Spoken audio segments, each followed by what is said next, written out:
শুভ সকাল বন্ধুরা। আজকে খুবই ঠান্ডা পড়েছে। আমাদের জলপাইগুড়িতে এমনিতেই ঠান্ডাটা একটু বেশি পড়ে। তো যাই হোক, আজকে ঠান্ডার জন্য আমাকে ছেলেরা বলল যে মা আজকে ঠান্ডার মধ্যে খিচুড়ি খাওয়া যেতে পারে।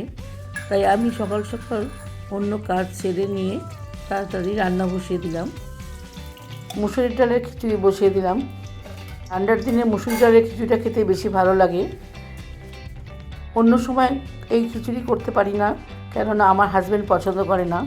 এখন আমার হাজব্যান্ড বাড়িতে নেই, একটু বাইরে গেছে, তাই আজকে মুসুর ডালের খিচুড়ি করলাম। প্রথমে কড়াইতে তেল গরম করে নিয়ে 4-5টা শুকনো লঙ্কা দিয়ে দিলাম। তারপর 2টো পেঁয়াজ কেটে নিয়ে ওর মধ্যে দিয়ে দিলাম। পেঁয়াজটাকে একটু ভালো করে ভেজে নিলাম। এইদিকে হাঁড়িতে বসিয়ে দিয়েছি চাল ডাল দিয়ে, আর এর মধ্যে দিয়েছি হলুদ আর লবণ দিয়েছি, আর দিয়েছি পেঁয়াজ, গোটা পেঁয়াজ, গোটা রসুন, আলু। এগুলো সিদ্ধ হয়ে গেলে এর মধ্যে দিয়ে দেবো এই ভেজে রাখা পেঁয়াজ।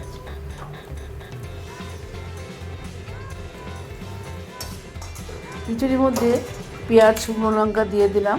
এবার এটাকে ফুটে উঠলে নামিয়ে দেব। খিচুড়ি হয়ে গেল।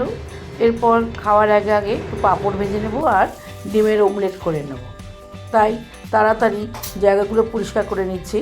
পরিষ্কার করে নিয়ে ঘরটা ঝাড়টার দিয়ে স্নান সেরে এসে তারপরে এগুলো আবার করব।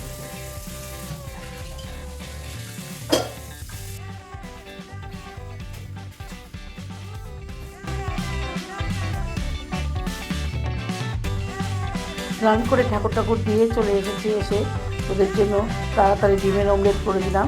2 ভাই খেতে বসে পড়েছে। আর একটু পাঁপড় ভেজে দিলাম।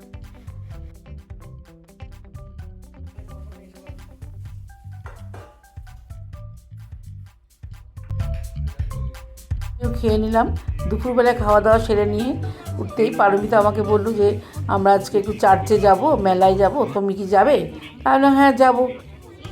পারমিতা হলো রূপের বন্ধুর মা। আরও কয়েকজন বন্ধুর মা মিলে আমরা মাঝে মাঝে কোথাও না কোথাও ঘুরতে যাই। চার্চে ঢুকতেই অনেক দোকান বসেছে। এবার চার্চের ভিতর ঢুকে গেলাম। চার্চের ভিতরটা খুব সুন্দর করে সাজিয়েছে লাইট দিয়ে। চার্চটাকে খুবই সুন্দর করে সাজিয়েছে, চারদিকে লাইট দিয়েছে। আমরা এবার চার্চের ভিতরে যাব। খুবই ভিড় হচ্ছে এই সময়, চার্চে ভিড়ও বেশি হয়। সবাই এই সময় চার্চে আসে। পারমিতা ছাড়া এসেছে স্বাগতা, তারপরে অপর্ণা, কাকুলি, মীরা আর রত্না। চার্চের ভিতরটাও খুব সুন্দর লাইট দিয়ে সাজিয়েছে। অপর্ণা ওর ছেলেকেও নিয়ে এসেছে। ছেলে খুবই ছোট, তাই ও সবসময় ওর মার সাথেই থাকে। আর ওর মেয়ে বড়, ও মেয়ে আমার ছোট ছেলের সাথে পড়ে। ওখানে গিয়ে আরও কয়েকজন বন্ধুর সাথে দেখা হয়ে গেল। আমরা ওখানে গিয়ে সবাই মিলে একটু ফটো তুলে নিলাম।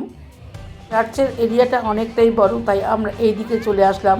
দেখতে পেলাম যে ওখানেও কিছু সাজিয়েছে। আমাদের জলপাইগুড়িতে এটাই সবচেয়ে বড় চার্চ। এছাড়া আরও অনেক ছোট ছোট চার্চ আছে।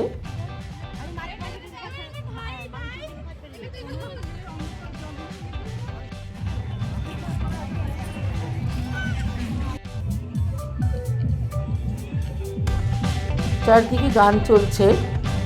সেই গানের তালে তালে কাকুলি বলল আমি একটু নাচি, তোমরা আমার ফটো তোলো। আমিও সাথে সাথে ওর ভিডিও করে নিলাম। ও খুবই আনন্দ করে, সবার সাথে আনন্দ করে মজা করে চলতে পারে।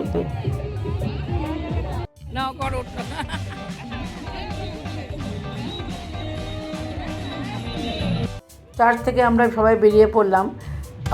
অপর্ণার ছেলেকে নিয়ে এদিক ওদিক দোকানে ঘুরলো। বাচ্চা ছেলে, ও একটু জিনিস কিনতে ভালোবাসে। বললো যে আমি একটু দেখবো, এই একটা কি বল দেখবে, সেই বল খুঁজছে। চার্চ থেকে বেরিয়ে আমরা টোটো ধরতে চলে আসলাম রাস্তার ধারে।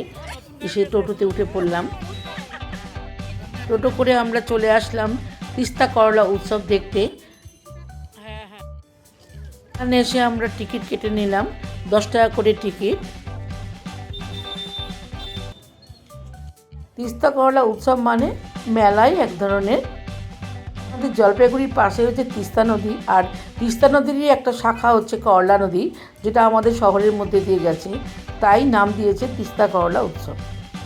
টিকিট কেটে নিয়ে আমরা ঢুকে পড়লাম মেলার ভিতর। অনেকটা বড় মেলাই বসেছে। আসলে এই মাঠটাও অনেক বড়, আর এখানে প্রতিবারই দুর্গাপুজো হয়।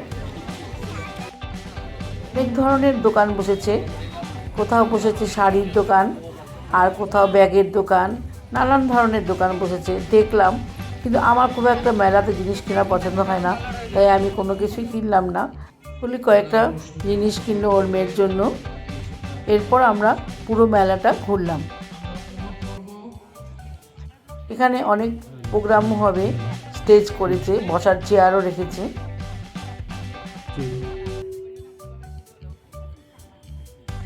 এরপর আমরা এখানে দাঁড়িয়ে কটা সেলফি তুললাম।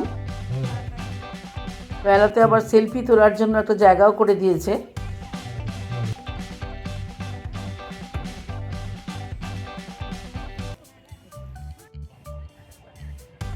সবাই বললো চলো আমরা চা খাই। আমরা তাই চায়ের দোকানে যাচ্ছি।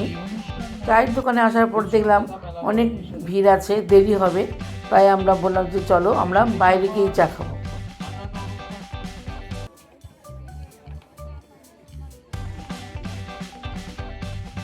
আমাদের মেলা মোটামুটি ঘোরা হয়ে গেল, এবার আমরা বেরিয়ে পড়ব। আমরা মেলা থেকে বেরিয়ে পড়লাম। চলো আবার আমরা টোটোতে উঠে পড়লাম। এবার আমরা যাব কদমতলায়। সবাই বললো যে আজকে আমরা রাতে ডিনার করি, তারপরেই আমরা বাড়ি যাব। তাই আমরা কদমতলায় নেমে আগে চা খেয়ে নিলাম। এরপর আমরা যাব গোল্ডেন টিউলিপে। আমরা এবার যাচ্ছি গোল্ডেন টিউলিপে। এই গোল্ডেন টিউলিপ হোটেলটা খুবই ভালো। আমরা যখনই বাইরে বেরিয়ে কোথাও খাই, বেশিরভাগ সময় আমরা এই হোটেলেই আসি। গোল্ডেন টিউলিপের ভিতরে এসে বসলাম। বসার পরে আমরা অর্ডার দিলাম, এখনও আসেনি, আমরা ওয়েট করছি।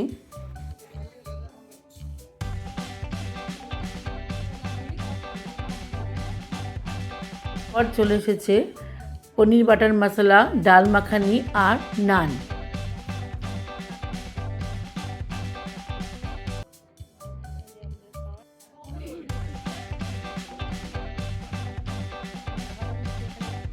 ওয়েটার এসে আমাদের সব কিছু সার্ভ করে দিল। সব কিছু খুবই ভালো ছিল, খুবই ভালোভাবে খাওয়া দাওয়া হলো। এবার আমরা যার যার বাড়ি যাওয়ার জন্য রেডি হয়ে সবাইকে টাটা বলে বাড়ি চলে আসলাম। আজকের দিনটা খুবই আনন্দে কাটলো, তাই আপনাদের সাথে শেয়ার করলাম।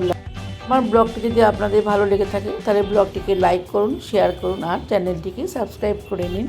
ধন্যবাদ।